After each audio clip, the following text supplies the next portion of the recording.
In piena pandemia, dove si è dimostrata la necessità dello Stato che organizza, che finanzia, che struttura, pare improbabile che qualsiasi governo che ha veramente e seriamente a cuore l'interesse del Paese in questo momento si ponga il problema dell'autonomia.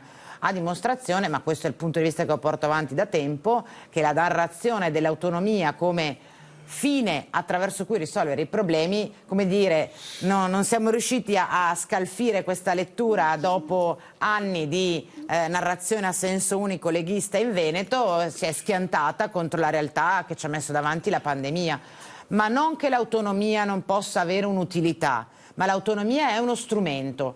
Noi da anni ci riempiamo la bocca e le orecchie di programmi elettorali in cui mi spiegano che l'autonomia è l'obiettivo. Avesse detto Zaia una volta a cosa gli serve l'autonomia.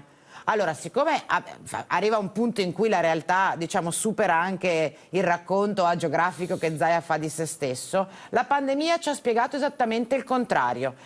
Ci ha dimostrato a cosa serve lo Stato centrale. Serve a organizzare e finanziare il sistema sanitario, serve a organizzare il sistema scolastico e di trasporto, e quando capiremo a cosa serve l'autonomia... Ma non forse... però a fare le fasce colorate da una regione all'altra. Le fasce non colorate è più uno sono stato state unitario. una richiesta delle regioni. Vabbè, le fasce okay. colorate l'ha chiesto Zaia. Zaia, prima che il governo si inventasse la roba delle fasce colorate, è andato in conferenza stampa a dire: ah, noi abbiamo il sistema a semaforo, no? Per i livelli di rischio della nostra regione, e chiederemo al governo di adottare lo stesso sistema per i territori. E il governo l'ha fatto, e non va bene? No, allora gli spiega a Zaia che è una sciocchezza.